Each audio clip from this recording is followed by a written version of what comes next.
Dustbin ಒಳಗಿರ್ಬೇಕಾದ ಕಸ ಕಡ್ಡಿಗಳೆಲ್ಲ ಈ AC ಫಿಲ್ಟರ್ನಲ್ಲಿದೆ. Reverse gear ಹಾಕಿದ್ರೆ ಕ್ಯಾಮರಾ ಸಹ ಬರ್ತಾ ಇಲ್ಲ, ವಯರನ್ನು ಸಹ ಕಚ್ಚಿಟ್ಟಿದ್ದಾವೆ. ಹಾಯ್ ಫ್ರೆಂಡ್ಸ್, ಎಲ್ಲರಿಗೂ ನಮಸ್ಕಾರಗಳು. ನಮ್ಮ ಮತ್ತೊಂದು ವಿಡಿಯೋಗೆ ನಿಮ್ಮೆಲ್ಲರಿಗೂ ಸ್ವಾಗತ. ಸೊ ಫ್ರೆಂಡ್ಸ್, ಈ ಒಂದು ಕಾರ್ನ ಇಲಿಗಳಿಂದ ಬಚಾವ್ ಮಾಡೋದೇ ಒಂದು ದೊಡ್ಡ ತಲೆನೋವಾಗಿರುತ್ತೆ. ಸೊ ಈ ಥರ ಹಳ್ಳಿ ಬದಿಯಲ್ಲಿ ನಾವು ಈ ಥರ ಕಾರನ್ನು ಪಾರ್ಕ್ ಮಾಡಿ ಇಟ್ಟರೆ ಇಲಿಗಳ ಕಾಟ ತುಂಬಾ ಜಾಸ್ತಿ ಆಗಿರುತ್ತೆ. ನೀವು ಇಲ್ಲಿ ನೋಡ್ಬೋದು, ಈ ಒಂದು ಇಂಜನ್ ಕವರ್ನ ಮೇಲೆ ಯಾವ ರೀತಿಯಾದ ಕೆಸರು ಕಾಲಲ್ಲಿ ಎಲ್ಲ ನಡೆದಾಡಿದೆ ಅಂತ. ಇಲ್ಲಿ ನೀವು ನೋಡ್ಬೋದು, ಹೂವು ಎಲ್ಲ ತಂದು ಹಾಕಿದೆ, ಬಹುಶಃ ಯಾವುದೋ ಒಂದು ಎಂಗೇಜ್ಮೆಂಟ್ ಪ್ರೋಗ್ರಾಮ್ ಇತ್ತ ಅಂತ.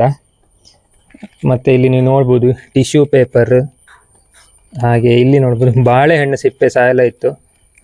ಸೊ ಏನಂದರೆ, ಇದನ್ನು ನೋಡಿದರೆ ನನಗನ್ನಿಸ್ತಿದೆ ವೀಕೆಂಡಲ್ಲಿ ತುಂಬ ದೊಡ್ಡ ಪಾರ್ಟಿನೇ ಆಗಿತ್ತಾ ಅಂತ. ನೋಡ್ಬೋದು, ಇಲ್ಲಿ ಎಲ್ಲ ರೀತಿಯಾದ ಪಾರ್ಟಿಗಳನ್ನು ಮುಗಿಸಿದ ನಂತರ ಇಲಿಗಳು ಡೈರೆಕ್ಟಾಗಿ ಈ ಒಂದು ಗ್ಯಾಪ್ನ ಮೂಲಕ ಗಾಡಿಯ ಒಳಗೆ ಸಹ ಹೋಗಿದೆ. ಹೇಗೆ ಗೊತ್ತಾಯಿತು ಅಂತ ಕೇಳಿದರೆ, ನಿಮ್ಗೆ ಇವಾಗ ಈ ನೆಕ್ಸ್ಟ್ ಕ್ಲಿಪ್ಪಲ್ಲಿ ನಾನು ತೋರಿಸ್ತೀನಿ ನೋಡಿ. ನಾನು ಈ ಒಂದು ಗಾಡಿಯಲ್ಲಿರೋ AC ಫಿಲ್ಟರ್ನ ಹೊರಗೆ ತೆಗೆದಿಟ್ಕೊಂಡಿದ್ದೀನಿ. ಇಲ್ಲಿ ನೋಡ್ಬೋದು, ಇಲಿಗಳು ಗಾಡಿಯ ಒಳಗೆ ಬಂದು ಈ AC ಫಿಲ್ಟರ್ನ ಯಾವ ರೀತಿಯಾಗಿ ಗಲೀಜು ಮಾಡಿದೆ ಅಂತ. ಹಾಗೆ ಪೇಪರು, ಥರ್ಮಾಕೋಲು, ರಟ್ಟು, ಅದು ಇದು ಎಲ್ಲದನ್ನು ತಂದು ಹಾಕಿ ಇಟ್ಟಿದೆ. ನಮಗೆ ಈಗ ಇರೋ ಡೌಟ್ ಏನಂದರೆ, ಈ ಒಂದು ಇಲಿಗಳು ಗಾಡಿಯ ಒಳಗಡೆ ಹೇಗೆ ಬರುತ್ತೆ ಅಂತ. ಸೊ ನಾರ್ಮಲ್ ಆಗಿ ಇಲ್ಲೇ ಬರೋದು ಕಾಮನ್, ಯಾಕಂತ ಕೇಳಿದರೆ, ಸೊ ನೀವಿಲ್ಲಿ ನೋಡ್ಬೋದು, ಈ ಒಂದು ಗಾಡಿಯ ಅಡಿಗಡೆ ಯಾವುದೇ ರೀತಿಯಾದ ಒಂದು ಪ್ರೊಟೆಕ್ಷನ್ ಅಂತ ಇಲ್ಲ. ಸೊ ನಿಮಗೆ ಇಲ್ಲಿ ನೆಲ ಇಂಟರ್ಲಾಕ್ ಕಾಣಿಸ್ತಿರ್ಬೋದು. ಸೊ ಇದರ ಮೇಲ್ಗಡೆ ಹತ್ತಿ ಬಂದು ಇಲ್ಲೇ ಎಲ್ಲ ಪಾರ್ಟಿ ಮಾಡಿದೆ. ಬಟ್ ಗಾಡಿಯ ಒಳಗಡೆ ಹೇಗೆ ಹೋಗುತ್ತೆ? ಸೊ ನೀವು ಇಲ್ಲಿ ನೋಡ್ಬೋದು, ಈ ಒಂದು ಗ್ಯಾಪ್ ಏನಿದೆಯಲ್ಲ ಇದು, ಸೊ ಇದು ನಿಮಗೆ ಇಲ್ಲಿ ಸ್ವಲ್ಪ ಮುಂದೆ ಹೋಗಿ ರೈಟಿಗೆ ಟರ್ನ್ ಆದರೆ ಈ ಒಂದು ಪ್ಲಾಸ್ಟಿಕ್ ಪಾರ್ಟ್ ಅಡಿಯ ಒಂದು ದೊಡ್ಡ ಟನಲ್ ಥರ ಇದೆ. ಸೊ ಈ ಒಂದು ಪಾಯಿಂಟಲ್ಲಿ ಏನಿದೆ ಕೇಳಿದರೆ, ನಮ್ಮ AC ಬ್ಲೋವರ್ ಏನಿದೆ ಒಳಗಡೆ, ಅಲ್ಲಿಗೆ ಗಾಳಿ ಸಪ್ಲೈ ಮಾಡಲಿಕ್ಕೆ ಒಂದು ದೊಡ್ಡ ಓಪನಿಂಗ್ ಇದೆ. ಸೊ ನಾರ್ಮಲ್ ಆಗಿ ಈ ಕಡೆಯಿಂದ ಬಂದ ಇಲಿಗಳು ಇಲ್ಲಿಯವರೆಗೆ ಬಂದು ಈ ಒಂದು ಗ್ಯಾಪ್ ಏನಿದೆ ಅದ್ರ ಥ್ರೂ ಒಳಗಡೆ ಹೋಗ್ತವೆ. ಅವು ಹೀಗೂ ಸಹ ಬರ್ಬೋದು, ಯಾಕಂದರೆ ಈ ಸೈಡು ಸಹ ಒಂದು ಗ್ಯಾಪ್ ಇದೆ, ಇದರಿಂದ ಹೀಗೆ ಬಂದು ಇದ್ರ ಒಳಗಡೆ ಸಹ ಹೋಗ್ತವೆ. ಸೊ ನಾನು ನಿಮಗೆ ಈಗ ತೆಗೆದು ತೋರಿಸ್ತೀನಿ ನೋಡಿ. ಈ ಒಂದು ಪ್ಲಾಸ್ಟಿಕ್ ಪಾರ್ಟ್ ನಿಮ್ಗೇನು ಕಾಣಿಸ್ತಿದೆಯಲ್ಲ, ಇದನ್ನು ನಾವು ಕೌಲ್ ಅಂತ ಕರಿತೀವಿ. ಸೊ ಇದನ್ನು ನಾವು ತೆಗಿಬೇಕಾದ್ರೂ ಮೊದಲು ಈ ಒಂದು ವೈಪರ್ ಆರ್ಮ್ ಏನಿದೆ, ಸೊ ಇದು ಮತ್ತು ಇದನ್ನು ನಾವು ತೆಕ್ಕೊಳ್ಬೇಕಾಗತ್ತೆ. ನೀವಿಲ್ಲಿ ನೋಡ್ಬೋದು, ಇಲ್ಲಿ ಒಂದು 12 ಮಿಲಿಮೀಟರ್ನ 2 ಬೋಲ್ಟ್ಗಳಿದೆ, ಅದರಲ್ಲೂ ಸಹ ಇದೆ. ಸೊ ಇದನ್ನು ನಾವು ತೆಕ್ಕೊಳ್ಬೇಕು. ಸೊ ಅದನ್ನು ತೆಗೆದಾದ ನಂತರ ಈ ವೈಪರ್ ಬ್ಲೇಡ್ ಏನಿದೆ ಇದು ಕಳಚಿ ಬರುತ್ತೆ. ನಂತರ ನೀವು ಇಲ್ಲಿ ನೋಡ್ಬೋದು, ಈ ರೀತಿಯಾದ ಬಟನ್ಗಳಿದೆ. ಇದನ್ನು ನಾವು ಸಿಂಪಲ್ಲಾಗಿ ಈ ರೀತಿಯಾದ ಗಾಡಿಯ ಕೀಯನ್ನು ಯೂಸ್ ಮಾಡಿ ಈ ಒಂದು ಮಿಡ್ಲ್ ಪಾಯಿಂಟನ್ನು ಇದನ್ನು ಈ ರೀತಿಯಾಗಿ ಪ್ರೆಸ್ ಮಾಡಿದವಾಗ ಇದು ಅನ್ಲಾಕ್ ಆಗುತ್ತೆ. ಸೊ ಈ ರೀತಿಯಾಗಿ ತೆಗೆದು ಬರುತ್ತೆ. ಸೊ ಇದೇ ರೀತಿಯಾಗಿ ಈ ಎಲ್ಲ ಬಟನ್ಗಳನ್ನು ನಾವು ತೆಕ್ಕೊಂಡ ನಂತರ ಈ ಒಂದು ಪ್ಲಾಸ್ಟಿಕ್ ಪ್ಯಾನಲ್ ಏನು ಇದನ್ನು ಈ ಥರ ಹೊರಗಡೆ ಎಳೆದವಾಗ ಇದು ತೆಗೆದು ಬರುತ್ತೆ. ನಾನು ಆ ಪ್ಲಾಸ್ಟಿಕ್ ಪಾರ್ಟನ್ನು ಕಂಪ್ಲೀಟಾಗಿ ತೆಗೆದಿಟ್ಕೊಂಡಿದ್ದೀನಿ. ಇದೇ ಒಂದು ಆ ಟನಲ್ ನಾನು ಏನು ಹೇಳಿದ್ದೀನಲ್ವ. ಸೊ ನೀವು ನೋಡ್ಬೋದು ಫ್ರೆಂಡ್ಸ್, ಈ ಒಂದು ಕೇಬಲ್ ಟೈ ಹಾಕಿ ರೆಫರೆನ್ಸ್ಗೋಸ್ಕರ ಇದ್ರ ಒಳಗಡೆ ಹೋಗಿ ಈ ಒಂದು ಏನು 2 ಹೋಲ್ ಕಾಣಿಸ್ತೀಯಲ್ಲ, ಸೊ ಇದ್ರ ಒಳಗಡೆಯಿಂದ ಅವು ಹೊರಗೆ ಬರ್ತವೆ. ಚಿಕ್ಕ ಇಲಿ ಮರಿಗಳು, ದೊಡ್ಡವಂತಲ್ಲ, ಚಿಕ್ಕವೇ ಸಾಕಾಗತ್ತೆ ಈ ಒಂದು ರೀತಿ ಡ್ಯಾಮೇಜ್ ಮಾಡಲಿಕ್ಕೆ. ಸೊ ಫ್ರೆಂಡ್ಸ್, ನಾನು ಆವಾಗಲೇ ಹೇಳಿದಾಗೆ ನೀವು ಇಲ್ಲಿ ನೋಡ್ಬೋದು, ಈ ಒಂದು ಏನು ಗ್ಯಾಪ್ ಇದೆಯಲ್ಲ, ನಾವು AC ಆನ್ ಮಾಡಿದವಾಗ ಒಳಗಡೆ ಗಾಳಿ ಹೋಗೋದು ಈ ಒಂದು ಗ್ಯಾಪಿಂದ. ಸೊ ಇದು ಡೈರೆಕ್ಟಾಗಿ AC ಫಿಲ್ಟರ್ನ ಮೇಲ್ಗಡೆ ಹೋಗಿ ಎಂಡ್ ಆಗತ್ತೆ. ಸೊ ಇಲಿಗಳು ಇಲ್ಲಿಂದ ಬಂದು ಇದ್ರ ಒಳಗಡೆ ಹತ್ತಿ ನಮ್ಮ ಗಾಡಿಯ ಒಳಗಡೆ ಹೋಗುತ್ತೆ. ಈ ರೀತಿಯಾದ ಇಲಿಗಳನ್ನು ಗಾಡಿಯ ಒಳಗೆ ಬರದ ಹಾಗೆ ನಾವು ಹೇಗೆ ತಡಿಬೋದು? ಸೊ ನೀವು ನೋಡ್ಬೋದು, ಅದಕ್ಕೆ ನಾನಿಲ್ಲಿ ಈ ರೀತಿಯಾದ ಒಂದು ಸ್ಟೀಲ್ನ ಮೆಶ್ ಅನ್ನು ತಗೊಂಡಿದ್ದೀನಿ. ಇದರ ಕಣ್ಣೇನಿದೆ ಅದು ತುಂಬಾ ಚಿಕ್ಕದಾಗಿದೆ.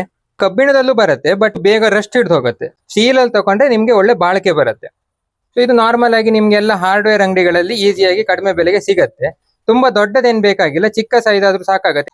ಸೊ ಸಿಂಪಲ್ ಆಗಿ ಇದನ್ನ ಚಿಕ್ಕ ಚಿಕ್ಕ ಪೀಸ್ ಆಗಿ ಕಟ್ ಮಾಡಿ ಈ ಒಂದು ಜಾಗಕ್ಕೆ, ಹಾಗೆ ಈ ಒಂದು ಏರ್ ಇನ್ಲೆಟ್ ಜಾಗಕ್ಕೆ, ಮತ್ತೆ ಈ ಒಂದು ಜಾಗಕ್ಕೆ ಸ್ಕ್ರೂ ಮಾಡ್ಕೊಂಡ್ರೆ ಇಲಿಗಳು ಒಳಗೆ ಹೋಗಲ್ಲ. ಬಟ್ ನೀವು ಇದನ್ನ ಈ ರೀತಿಯಾಗಿ ಸ್ಕ್ರೂ ಮಾಡೋಕ್ಕೂ ಮೊದಲು ಒಂದು ಇಂಪಾರ್ಟೆಂಟ್ ಆಸ್ಪೆಕ್ಟ್ ಅನ್ನ ತಲೆಯಲ್ಲಿ ಇಟ್ಕೋಬೇಕು. ಏನು ಕೇಳಿದ್ರೆ, ವಾರಂಟಿ. ಇನ್ ಕೇಸ್ ನಿಮ್ಮ ಗಾಡಿ ವಾರಂಟಿಯಲ್ಲಿದ್ರೆ ನೀವು ಈ ರೀತಿಯಾಗಿ ಗಾಡಿಯ ಬಾಡಿಗೆ ಸ್ಕ್ರೂ ಮಾಡೋದ್ರಿಂದ ಅದು ವಾಯ್ಡ್ ಆಗತ್ತೆ. ಸೊ ಅಂದ್ರೆ ನಿಮ್ಮ ವಾರಂಟಿ ಮುಗ್ದೋಗುತ್ತೆ. ನಿಮ್ಮ ಗಾಡಿ ಇನ್ನೂ ವಾರಂಟಿಯಲ್ಲಿ ಇದೆ ಅಂತ ಹೇಳಿದ್ರೆ ನೀವು ಈ ರೀತಿಯಾದ ಮೆಶ್ ಅನ್ನ ನಿಮ್ಮ ಗಾಡಿಗೆ ನೀವು ಸ್ಕ್ರೂ ಮಾಡಲೇಬಾರದು. ಸೊ ಆವಾಗ ಹಾಗಾದ್ರೆ ಅಂತವ್ರು ಏನ್ ಮಾಡ್ಬೇಕು? ಸಿಂಪಲ್ ಆಗಿ ಒಂದು ರ್ಯಾಟ್ ರಿಪೆಲೆಂಟ್ ಸ್ಪ್ರೇ ಅಂತ ಆನ್ಲೈನ್ ಅಲ್ಲಿ ಸಿಗತ್ತೆ. ಅದನ್ನ ಸ್ಪ್ರೇ ಮಾಡಿದ್ರೆ ಒಂದು ಆಲ್ಮೋಸ್ಟ್ 1 ವೀಕ್ ತನಕ ನಿಮ್ಗೇನ್ ಪ್ರಾಬ್ಲಮ್ ಇರಲ್ಲ, ಯಾಕಂದ್ರೆ ಅದರ ಸ್ಮೆಲ್ಗೆ ಯಾವುದೇ ರೀತಿಯ ಇಲಿಗಳು ಬರಲ್ಲ. ಬಟ್ ಅದು ಪರ್ಮನೆಂಟ್ ಸೊಲ್ಯೂಷನ್ ಆಗಿರಲ್ಲ, ಯಾಕಂದ್ರೆ ಯಾವುದೇ ರೀತಿಯಾದ ಸ್ಪ್ರೇ ಆಗಿರ್ಲಿ ಅದು ಮ್ಯಾಕ್ಸಿಮಮ್ ಅಂದ್ರೆ 1 ವಾರ ಅಥವಾ 15 ದಿನ ಅಷ್ಟೇ ಬರೋದು. ಸೊ ಅದಕ್ಕಿಂತ ಜಾಸ್ತಿ ಯಾವುದೇ ಸ್ಪ್ರೇ ಉಳಿಯಲ್ಲ. ನಿಮ್ಗೆ ಲಾಂಗ್ ಟರ್ಮ್ ಸೊಲ್ಯೂಷನ್ ಬೇಕಂದ್ರೆ ಈ ರೀತಿಯಾದ ಮೆಶ್ ಅನ್ನೇ ಹಾಕ್ಬೇಕು. ನೋಡ್ಬೋದು, ನಾನು ಆ ಮೆಶ್ ಅನ್ನ ನನಗೆ ಬೇಕಾದ ಶೇಪ್ ಅಲ್ಲಿ ಕಟ್ ಮಾಡಿ ಇಟ್ಕೊಂಡಿದ್ದೀನಿ. ಈ ರೀತಿಯಾದ ಈ ಒಂದು ಚೌಕ ಪೀಸನ್ನು ನಾನು ಸೊ ಇಲ್ಲಿಗೆ ಫಿಟ್ ಮಾಡೋ ಹಾಗೆ ಕಟ್ ಮಾಡಿ ಇಟ್ಕೊಂಡಿದ್ದೀನಿ. ಅದೇ ರೀತಿಯಾಗಿ ಈ ಒಂದು ಚೌಕ ಪೀಸ್ ಏನಿದೆ ಇದು ಈ ಕಡೆಗೆ ಫಿಟ್ ಆಗುವಾಗ ಮಾಡಿಟ್ಕೊಂಡಿದ್ದೀನಿ.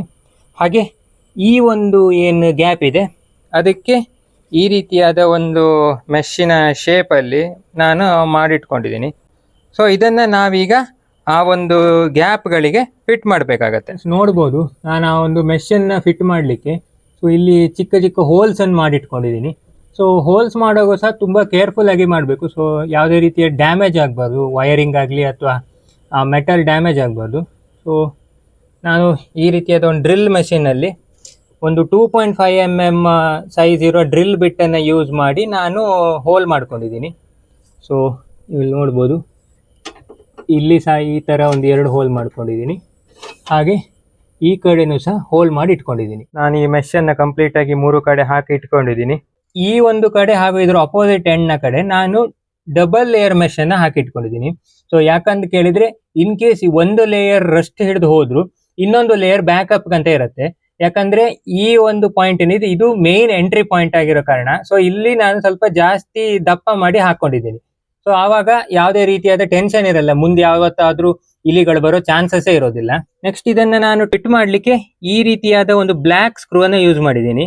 ಸೊ ಇದು POP ಸ್ಕ್ರೂ ಅಂತ ನಾವು ಕರಿತೀವಿ. ನೀವು ಈ ರೀತಿಯಾದ ಸ್ಟೀಲ್ ಸ್ಕ್ರೂ ಸಹ ಯೂಸ್ ಮಾಡ್ಬೋದು. ಹಾಗೆ ನಾನು ಈ ರೀತಿಯಾದ ಒಂದು ಚಿಕ್ಕ ವಾಷರ್ ಅನ್ನು ಸಹ ಯೂಸ್ ಮಾಡಿದ್ದೀನಿ. ಈ ಒಂದು ಸ್ಕ್ರೂ ಮತ್ತೆ ವಾಷರ್ ಇಂದ ಇದು ನಿಮ್ಗೆ ಈಸಿಯಾಗಿ ಯಾವುದೇ ರೀತಿಯ ಹಾರ್ಡ್ವೇರ್ ಶಾಪ್ಗಳಲ್ಲಿ ಸಹ ಸಿಗುತ್ತೆ. ಫೈನಲ್ ಆಗಿ ನಾನು ಈ ಒಂದು ಪ್ಲಾಸ್ಟಿಕ್ ಪಾರ್ಟ್ ನಿಮ್ಗೆ ಏನು ಕಾಣಿಸಿದೆ ಸೊ ಅದನ್ನ ನಾನು ಫಿಟ್ ಮಾಡಿ ಇಟ್ಕೊಂಡಿದ್ದೀನಿ. ಈ ರೀತಿಯಾಗಿ ಮೆಶ್ ಹಾಕೋದ್ರಿಂದ ಇನ್ನು ಯಾವುದೇ ಕಾರಣಕ್ಕೂ ಇಲಿಗಳು ಗಾಡಿಯ ಒಳಗೆ ಬರೋಕ್ ಸಾಧ್ಯನೇ ಇಲ್ಲ. ಯಾಕಂದ್ರೆ ಈ ಒಂದು ಜಾಗ ಬಿಟ್ರೆ ಮತ್ತೆ ಬೇರೆ ಯಾವುದೇ ರೀತಿಯ ಜಾಗಗಳಿಲ್ಲ ಅವಕ್ಕೆ ಒಳಗೆ ಬರಲಿಕ್ಕೆ. ಸೊ ಫ್ರೆಂಡ್ಸ್, ನೀವು ಕೂಡ ಈ ರೀತಿಯಾಗಿ ಈ ಒಂದು ಮೆಶ್ ಅನ್ನ ಮನೆಯಲ್ಲೇ ನಿಮ್ಮ ಗಾಡಿಗೆ ಹಾಕಿ ಇಲಿಗಳಿಂದ ನಿಮ್ಮ ಗಾಡಿಗಳನ್ನು ರಕ್ಷಿಸಬಹುದು. ಹಾಗೂ ತುಂಬಾ ಬಾರ್ಗೇನ್ ಮಾಡಿದ ನಂತರ ನನಗೆ ಈ ಒಂದು ಮೆಶ್ 100 ರೂಪಾಯಿಗೆ ಸಿಕ್ಕಿದೆ. ನೋಡ್ಬೋದು, ಈ ಒಂದು ರಿವರ್ಸ್ ಕ್ಯಾಮರಾನ ವಯರ್ ಅನ್ನ ಸಹ ನಾನು ಜಾಯಿಂಟ್ ಮಾಡಿ ಇಟ್ಕೊಂಡಿದ್ದೀನಿ. ಸೊ ಇವಾಗ ಕ್ಯಾಮರಾ ವ್ಯೂ ಸಹ ನಮಗೆ ಇಲ್ಲಿ ಬರ್ತಾ ಇದೆ. ಇದಾಗಿತ್ತು ಈ ಹೊತ್ತಿನ ವಿಡಿಯೋ. ಸಿಗೋಣ ನೆಕ್ಸ್ಟ್ ವಿಡಿಯೋದಲ್ಲಿ. ಅಲ್ಲಿವರೆಗೂ ಟೇಕ್ ಕೇರ್, ಬಾಯ್.